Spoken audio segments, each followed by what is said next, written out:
Before I begin, no preferred pronouns, POI via chat. Starting my speech in 5, 4, 3, 2, 1. Mr. Speaker, ladies and gentlemen, side government sort of reminds me of that meme with the guy biking and then he puts in the stick and then falls down and starts blaming society.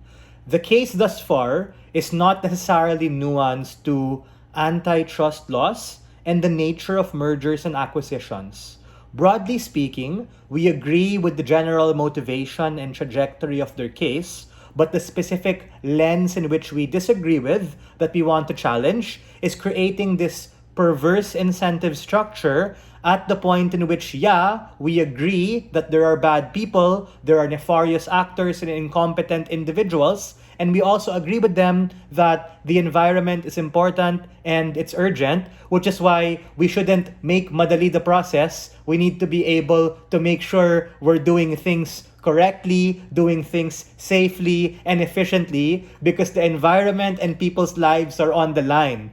Precisely because you have individuals who are trying to greenwash or ESG scam their particular way, we need to be able to crack down and be vigilant in terms of how sustainability is portrayed, because right now there are so many nuances to ESG, environment, social, governance.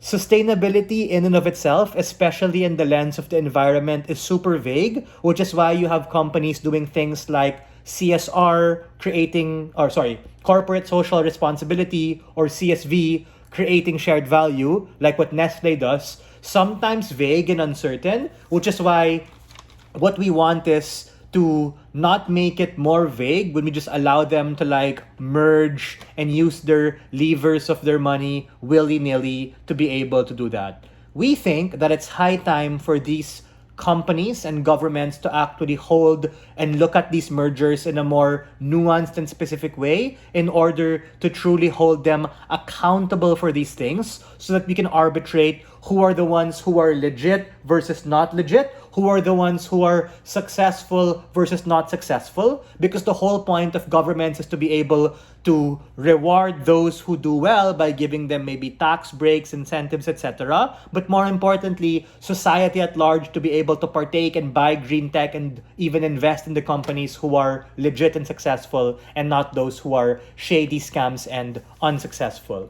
Few key points of framing. Number one, right? This is a policy, right? Meaning what we support and what they are trying to contend with is whether or not we should loosen or tighten these particular laws. And we think that on our particular side of the house, what we essentially want to avoid is a monopoly having a particular monopolistic control over this particular environment and being able to influence this in particular ways that what we see happen to actual OPEC, for instance, wherein they're able to create somewhat of an oligopoly in its worst case, or in its mildest, some sort of monopolistic competition in some regions, in some areas, because they have the money to do so. The second thing we want to avoid is greenwashing, which can essentially happen wherein you have nefarious or completely tangent industries like mining, coal, fracking, literally being able to merge their way out of poor press and publicity, especially at the point in which they can use their thick balance sheet and income to just buy out a competitor and then genuflect on the media and say, hey, look, we're doing something.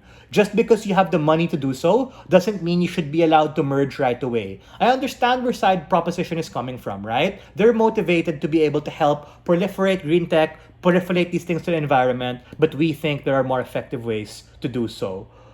The second thing I want to talk about is what is our alternative. Our alternative is, quite frankly, to be able to do the opposite. This is us taking the full range of the burden, wherein we're going to say we don't want to loosen these things. We want to increase the barrier and tighten at the point in which we're going to be able to crack down on those who aren't compliant. This looks like doing this in a couple of ways. A, having stronger regulatory bodies and oversight over the mergers and deals happening. We're going to do deeper dives in their compliance departments in order to ensure proper and fair transparency. B, we're going to have certain prerequisites, for instance, in being able to do a merger. For instance, a certain percentage of your emissions have to be in check, which boxes out a lot of fuckers like those people who do mining and oil and fracking, who essentially do it to harm the environment. Because I think it's the biggest oxymoron and it's ultimately contradictory that you're like, hey, I'm a mining company, we do fracking, but hey, we also have sustainability. We did a merger last week, it's in the New York Times. What exactly are we telling you about? What are the impacts of what we're saying? A couple of things, right? There are three.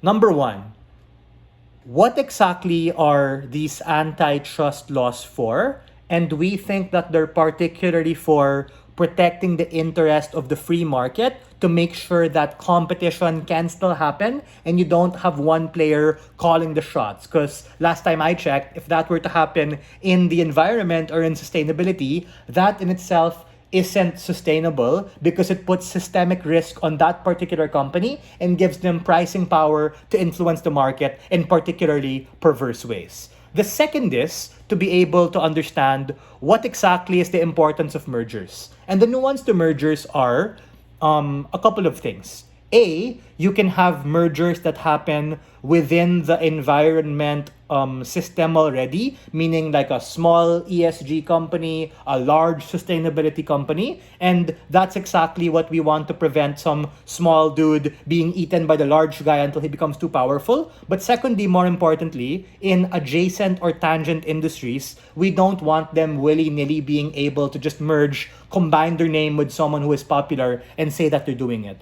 Third and lastly is the nuance to sustainability. And we think this is a very principled push in terms of just aligned with what sustainability really is, which is giving people a capacity and chance to be able to have alternatives, giving people a certain sense of transparency over what's happening. That is exactly where we need states and governments to have even more regulatory oversight, especially over mergers that happen, because it's so easy for them to be able to use social media algorithms to be able to fool people that they're doing something, but the reality is far from that. And for all of these reasons, we are very proud to stand on side negative.